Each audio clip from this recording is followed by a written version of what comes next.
I'm Aleks. And I'm Rob. I'm from Novi Sad, Serbia. And I'm from New York. Aleks and I started dating after meeting on a German cruise ship where we were entertainers. And now we are in a long-distance relationship. Until we can be together again, we decided to start a podcast. We may come from different backgrounds, but that's exactly what keeps the conversation going for hours. We can't wait for you to listen to this episode. So sit back and enjoy it. Because we have a lot to talk about. We're very excited to have you on today, Freddy. Thank you. Welcome.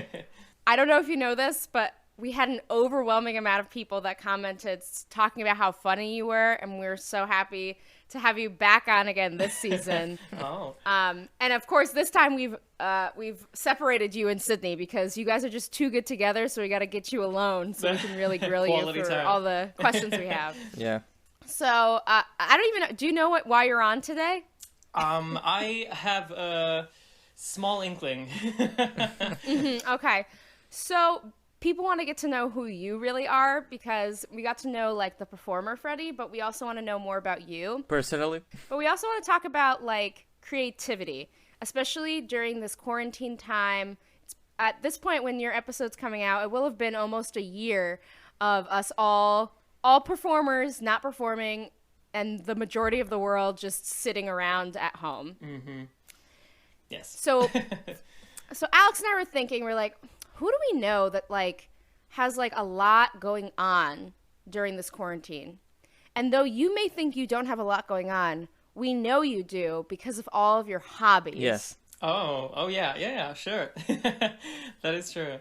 You could maybe start with like what are you doing like with your life now, and then we can maybe jump into like Yeah, sure. What I'm doing hobbies. right now. So, okay.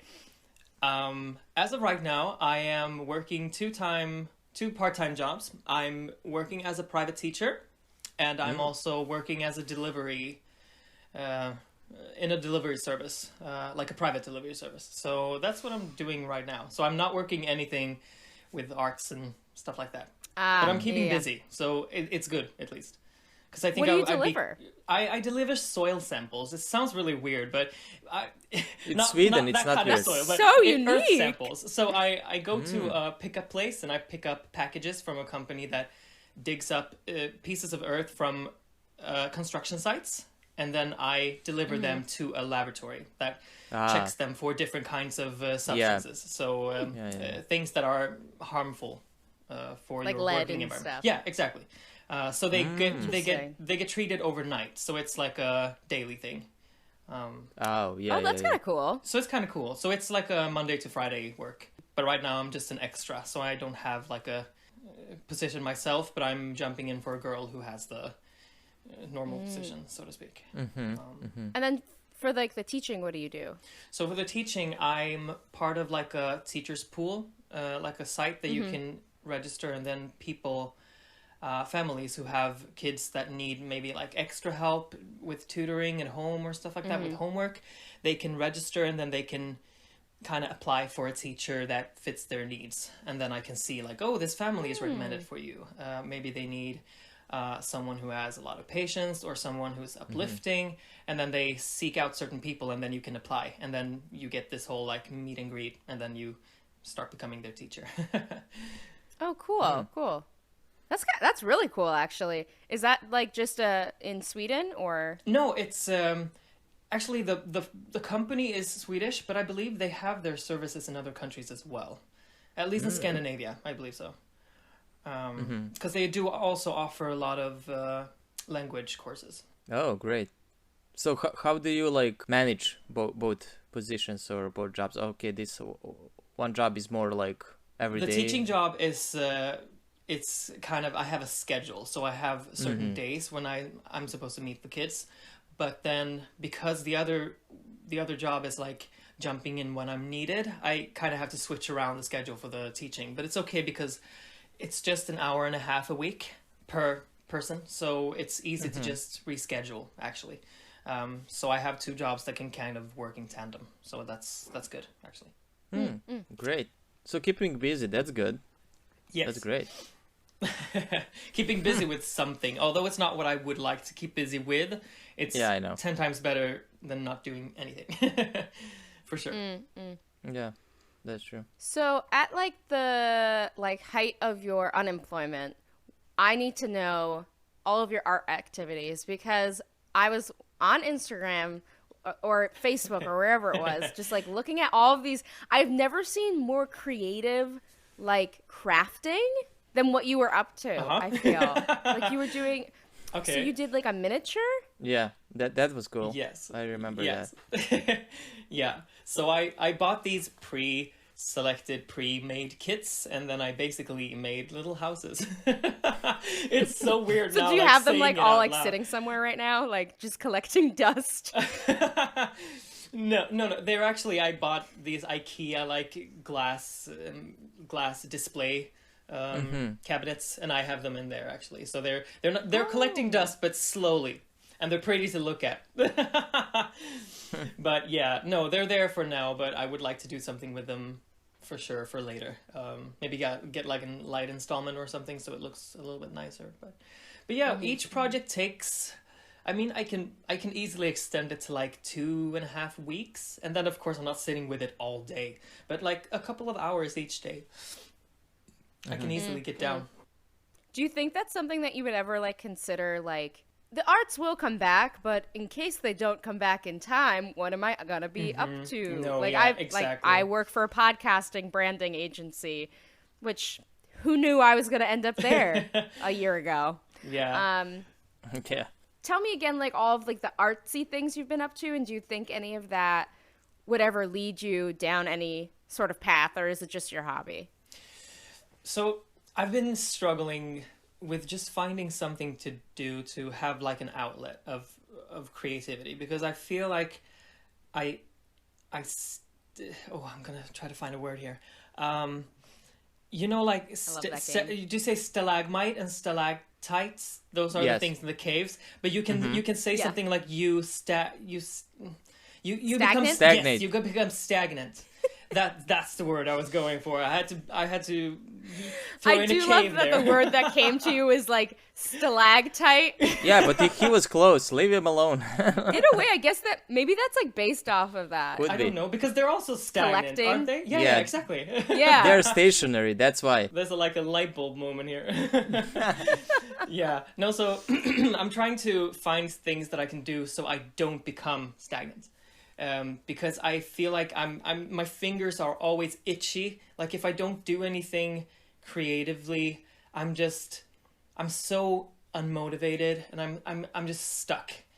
Like I lose so much, not will to live, but will to do something productive. Like I get down this like gray rabbit hole where I just wake up, I eat, I'm just there, maybe listening to music or something, and then that just recycles day after day. So doing something, even though it's just for myself, like petty arts and crafts, or like building miniature houses or doing these diamond paintings that I've been doing also, it's just doing something that is creative is very important to me. I've realized during the pandemic, at least. But if I would do it for a living, I don't know, actually, but it would be something to consider for sure.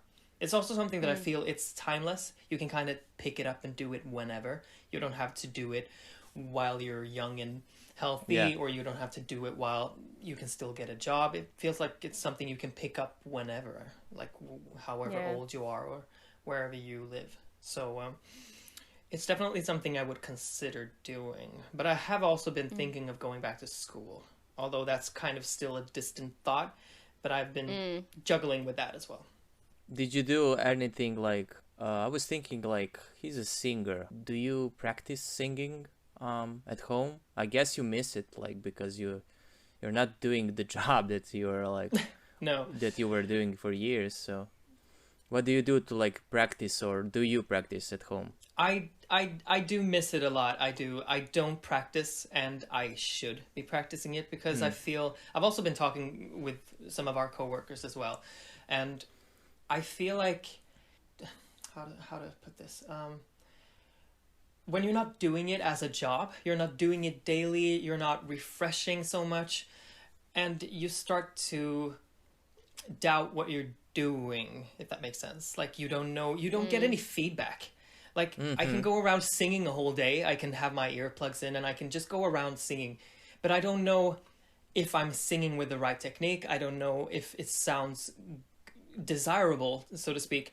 So it's hard to know if I'm doing it right. That's why I feel like I should be taking lessons and I should be keeping it up, because you get different kind of feedback when you're working. Like, people analyze you in a certain way. They give you feedback. They do tell if you're flat, if you're pitchy, if you're off key, if you have the rhythms wrong. So all of that just disappears, and I just have to go on my like gut instinct. But I'm also not going around singing because I want validation. I'm just singing because I love it. I'm singing because I like it. So it's more to keep that feeling alive, I guess. I have been trying to reach out and get some projects going, but it's hard. It's not really desirable right now. So we're in the same boat. Yeah, I definitely relate to you on that one, because I find that, like, in addition to what you're talking about, I then become extremely self-analytical, so much so that I'm not enjoying the just like singing of it. Like I'm not enjoying the part that is supposed to be enjoyable, because I'm thinking about like, oh, if I'm gonna continue to do this, I need to work to keep up with what's gonna happen when like we were able to like run out of the gate. So same with dance. Like we had somebody else who's on our show who after we had our interview with her, she was like, "Are you still dancing? I hope you're still dancing." And I was like, "I haven't danced in over a year." You're like, "I haven't moved since 1984." It's like sad, but it's also like, I don't know. A part of me is like, I feel like we're maybe conserving ourselves for, I don't know. I'm trying to look at it in a positive light, which is we're conserving ourselves for when it will count again. So. Yeah, I feel you. You should sing more. I love your voice. Oh, thank you. Even if you just want to send a clip to me. Yeah. No, actually, I had this moment. It wasn't long ago. It was slightly before Christmas, I think, and I saw this random tag on Facebook. An old friend of mine tagged me, and she said, like, "Oh, this is quite close to where you live. Like, you should check this out," because there was a guy who was looking for male singers for a project he was doing, and he needed like a high tenor voice that has like a sweet lighter sound, because he needed something intimate. And I was like, well, I think that kind of fits me. Like, I could see that in my realm, like in my wheelhouse for sure. So I hooked up with him, and I had some messages and stuff, and then he asked me, "Can you please send me some recordings?" And I was like, oh god, like, here we go. I'm always so nervous when it comes to like sending recordings, because also like you analyze yourself, like you said, you're analytical. But I found some clips from working with Aida, and then I sent him. And then I've been going back and listening to them a few times, and I'm getting more and more used to it. But yeah, it's weird. But that didn't amount to anything, so that project never kicked off. So it's still kind of in the air. But he said he was interested, so that's a good thing at least. And also it's good for contacts. It's good to have your name out there for future things. So... yeah, because that's what we're all doing. We're just waiting. We're like waiting for that thing to pop, like the balloon to pop. Yeah, like everything just starting up again. Yeah, I wonder like if it is going to be like crazy, like in the positive terms, like people want to go like to holidays or want to go like to theater or whatever. Like depends of the restrictions in each country. But definitely, you know what I mean. Like in 3 months, if we like can go, if it is going to be like the crazy boom of holidays, and I guess it will be. But yeah, I don't know, like, but you're right. I can relate with like you said, like waking up, doing the same thing over and over again. It's like a, what's the name? Groundhog Day? Or what's the Groundhog Day? Yeah. Yeah.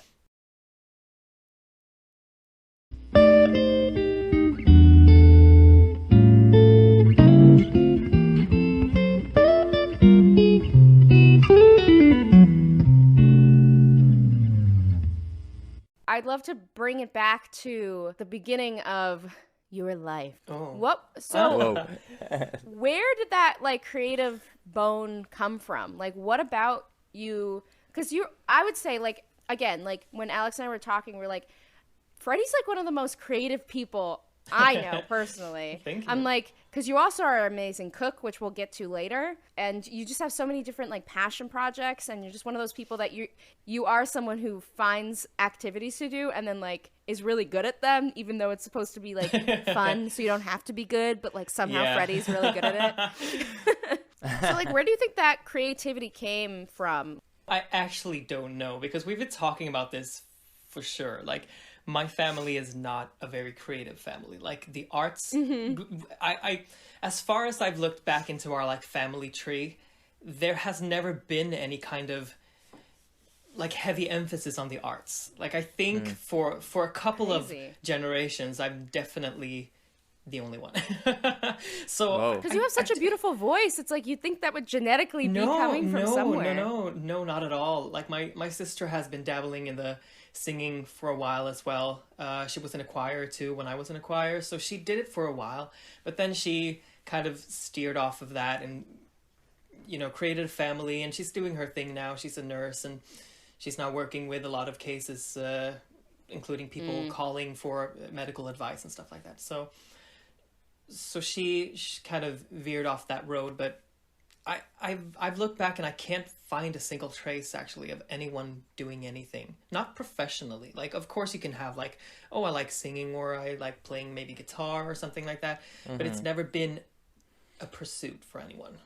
I think I'm the first one in my line. So looking back, it's hard to say where it came from. I think I just naturally, when I was little, I just think I naturally gravitated towards music in particular, because I know I started singing in a choir when I was like, maybe 5 or 6 years old or something. Of course, it's not like professionally or something. It's more like a hobby. Or like once a week you go to choir. Like you start somewhere. But then that kind of grew, and that choir system had tiers, so you would move up a tier when you got older. And then I finally got to the last kind of tier of the choir, and it was the biggest one with the most events. So we were singing in churches, we were singing in different events in town and stuff like that. And then as I graduated my gymnasium, or what you would call that in English? High school. That's a high school, but we also have gymnasiums, Yeah. So 9th grade, when I was 15 or 16, then I was still in the choir. But then when I graduated my high school, when I was 17 or 18 or something, you couldn't be a part of that choir anymore because you were outgrown. You had outgrown the choir. So you're too old. Then I kind of... Get out. You're too old. Get out. Exactly. No, exactly. And you can't be that soprano voice anymore. You turn into a bass. Exactly. So they kicked me out. And then I had kind of 2 years of not participating in any arts at all, actually, until I became 20. And then I pursued the schooling of artistry, and then that's when it kind of started, actually. So at 20, I think I fully like embraced the thought that I was going to work with this in the future, and that's when I started my schooling years of becoming an artist. And then I was in school for 4 years, and then I started working for Ada. And that's how it happened. So did you take a gap year in between graduating the like secondary education into the like university? No, I had 2 gap years after my high school before the pre-education. I don't know what the exact term is, but I had like 1 year, and then after that year I immediately applied and got into this 3-year education. So I had 4 years like back to back. Okay. So no gap. And what's the system of the gymnasium? It's more like broad knowledge, right? To prepare you for like universities, right? Yes. Same like here. Yeah. So so it's broader, and then you have programs that are slightly skewed towards maybe like economics or home studying or becoming like a nurse or taking care of kids. And then I chose like a broad program that had singing, dancing, acting, sculpturing, and kind of like drawing. So I had all 5 of those, and then I could branch out arts after. Yeah, exactly. Yeah. Like, Arts 101. Yeah. There's so much that America could learn in terms of the education system in Europe, because ours is so simple and too broad, so you don't actually have a focused education until you go to college, which you're deciding at 18 and spending all this money on something that you're not sure about. Yeah, that's true. Yeah. Which is why my high school was really unique, because I went to a state-funded high school. Oh, okay. So that's like from age 14 to 18. And I was being basically brought around to like different fields of study, at least for 1 month every year, where I got to choose something to focus on and only focus on that. So the whole point of it was to kind of dabble in things that you're not sure if you like.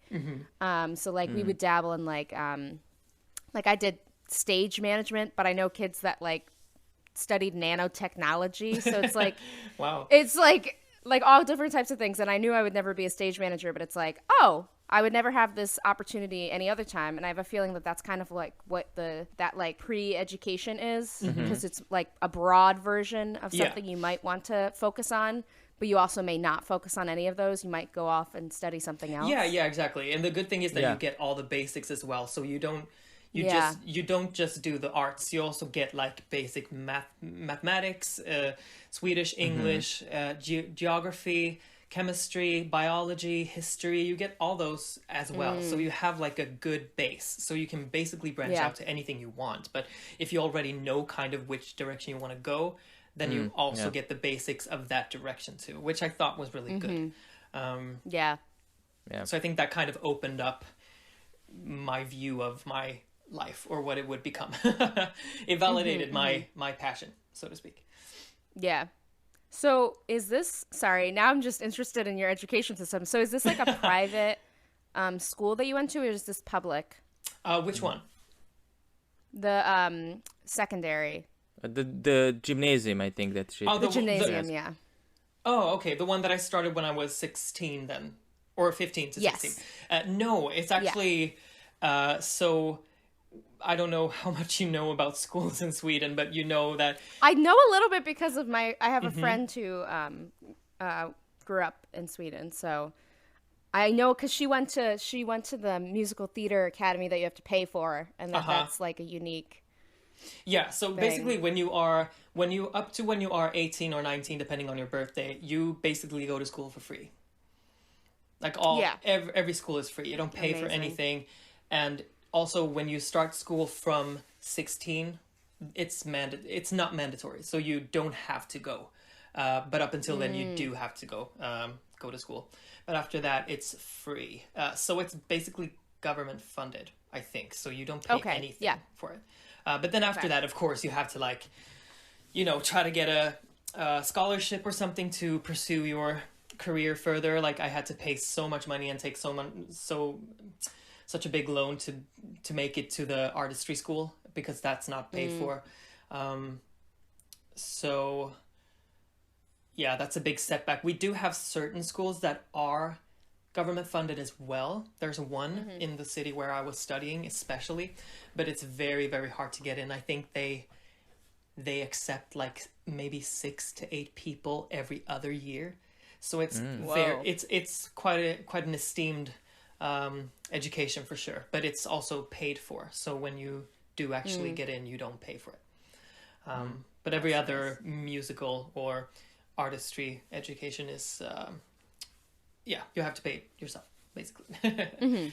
So did you grow up and went to school in Halmstad or somewhere else? Yes, yeah, in my hometown. So I went to school in my hometown until I was 18, and I graduated, and then I stayed in my hometown for those 2 years, just working like sporadically, part-time jobs here and there, and then I finally mustered up the courage to audition for this pre-education thing, and I went there all on my own. Like it's so weird, because it's probably one of the biggest impulsive things I've ever done in my life, because I could have applied for it right after I graduated, but I didn't, because I didn't know what to do. I didn't have a lot of self-esteem. I wasn't really sure of myself. You get some validations from teachers and school and stuff, but I didn't really believe in my own capabilities at that time. So it took a while. I was researching stuff to do for sure, but it took 2 years because I just didn't think I had what it took, basically. Yeah. So when I did apply and I went there myself, So I drove there myself really, really early. A Sunday, I had my audition on a Sunday, so I drove there myself. And I didn't know anyone there, so I was there on my own. It was a whole day there, so it was just singing, acting. We had to learn a monologue. It was a dance test, and some choreo. It was a lot of fun, but I was really, really nervous. And like I said, I didn't know anyone. So, yeah. And you don't come from the family of like performers and everything. So it's like, yeah, exactly. So I didn't have that yeah. in the back of my mind either. So I went there, and then I waited about 2 weeks, and then I found out through a list on the internet that I had gotten in. And then I also realized that a very close friend of mine that I went to choir with, she had also applied, but a separate day, and she also got in. And that girl is the girl that I'm filling in for now with the delivery job. So it's funny how it goes full circle. Yeah, definitely. So we still know each other. We're still very close friends today. But yeah, that's what started it. I moved there. I had to live in that city while studying, so I moved there and I studied for a year. And then at the end of the year, they had auditions, and I went to those auditions, and I applied for the school that I wanted to go, and I got in, and then I went there for 3 years, and then I got AIDA the last year, so that kind of like put it in place. Again, major transition that I'm making here, making leaps and bounds with this interview. like a bouncy ball. So Aleks really wants to know about your whole baking and cooking and like what inspired you to get into food and everything. Because like, here's the thing, people, Freddy is like really good at all this stuff and also has such a passion for it. He introduced Aleks and I into the world of the culinary arts and appreciating restaurateuring. For sure. And having beverages. Yes, lots of beverages. I have 3 beverages with me currently. God. I just have the one big beverage. Yes. I drank my coffee, so just water, but it's also beverage. So salute. It is if it's liquid and it goes down your gullet, it's a beverage. Yeah, we did talk a little bit about your baking skills. I remember. Also, I think that in that selection dinner that we took together, I think we also talk about your culinary skills, I guess. But can you like elaborate? Can you go into detail, or how did it started? What's your favorite thing to cook? Blah blah blah. Yeah, sure. So when I was younger, and I was spending a lot of time with my grandma, so she would always bake, but she would always bake like little cookies. We call them little cookies, because they're like, it's a few types of ingredients. It's not hard to make them. It's just tedious because you have to like make them into these shapes and stuff like that. But it was always fun to see her do that, and I never did it before that. I just enjoyed being with her and helping her out in the kitchen, you know, like licking the spatula. Yeah. So I did those things, but then as I grew older, and I think the first time I was living alone was when I went to this 3-year education and I lived in Gothenburg. And when I was living alone, I started watching MasterChef Australia a lot. I would watch several episodes a day because I thought it was so fascinating and so interesting. It's also quite a high quality of cooking from that show. I compare it to MasterChef US, which is a complete disaster if you compare those two. So I got fascinated by that, and I started watching it more and more, and then I started searching for the recipes that they use because you could find them on their website. So I found some dessert recipes because I have a sweet tooth. We both know that. Very much so. Oh my God. I just have to cut in for a moment. Freddy wanted these candles from Bath and Body Works. Yeah. And so I ordered them for him so that I could send them to him in Sweden because otherwise the shipping would have been crazy, or I don't remember what the story is. Yeah. But so I opened these candles out of curiosity, obviously, got a quality check, and I was like, this is so sweet. And that's just smell. Oh. He has them lit. I'm burning hot cocoa and cream right now. Oh my god, and it's almost It empty. smells. Yeah. It Oh smells my God. so good. I've been will say, burning like- it since Christmas. It smells so good. Yes. I will say, if I ever think of anything like sugary or sweet, I often think of you, and I'd be like, "Oh my god, Freddy would love this." I have a really bad sweet tooth. I'm surprised my teeth are still hanging in there, so to speak, or that I'm not like rolling down the hill. But no, I'm doing good. No, but yeah, so I started watching the MasterChef Australia franchise, and I got really interested. And because I have a sweet tooth, I gravitated towards the desserts, of course. So I started to look up the recipes, and then I started to experiment. Like on weekends when I wasn't in school, I would go on like a big shopping spree and buy all the ingredients, and then I would try them out. Like I would bake maybe 2 or 3 times just to make sure that I could do it right. Because, you know, if you only have enough ingredients for one go and you mess it up, like then it's just a whole debacle. So I basically did that, and then I started baking more and more, and I was baking in bigger quantities, so I brought it with me to school, and I was starting to give it out to people. So I got known as the dessert king, because I would always bake these elaborate things, and then I would bring them to school and give everyone for lunch, and they would sit with like their pasta and their meatballs, and then suddenly this like sparkling, glowing dessert would appear in their corner of their eye, and they would be like, "Oh my god, Freddy, you've saved the day!" So so that became a thing. It also motivated me to bake more, because you gravitate towards things that give you joy, or that are joyous. And baking is, a surefire way to make people happy. Like, who doesn't enjoy desserts? Who doesn't like food? Like, you eat food because you need to, but you also eat food because you enjoy eating food. You like certain things. You like to try new things as well. So that's really where it kind of kicked off. And actually, in that period, I also applied for this baking show called The Whole of Sweden is Baking, which is basically the Great Swedish Bake Off. So I applied for that, and I actually got sent to Stockholm to do some interviews. And then after that, I got cut because they had so many applicants. So I got cut after that. But it was really interesting. They quizzed me on a bunch of baking questions that I didn't know myself. That was really interesting. And I mean, now it's more like a hobby. I don't do it as much as I did before, but I definitely do it from time to time. I like to just dabble into a recipe of some kind. I do like baking on the stove more than I like baking like bread in the oven. So like jelly, mousse, things that have to set in the fridge normally, or cookies. I think that's what I like to bake the most. Did you make any cookies for Christmas? Yes, I did. Yes, actually, for Christmas we did some sugar cookies, and we did these cinnamon buns with saffron in them. Yeah, great. So we did that for Christmas, and then also for New Year's. I know that you have a tradition, like especially like in Sweden, for those like Christmas cookies. So Yeah. That's why I ask. Like then they can be like with like variety of things inside them. So yeah, like great. almond paste. Wait, so you're also like kind of the fika king then, right? Oh, because yes, you're for making sure. all the baked goods.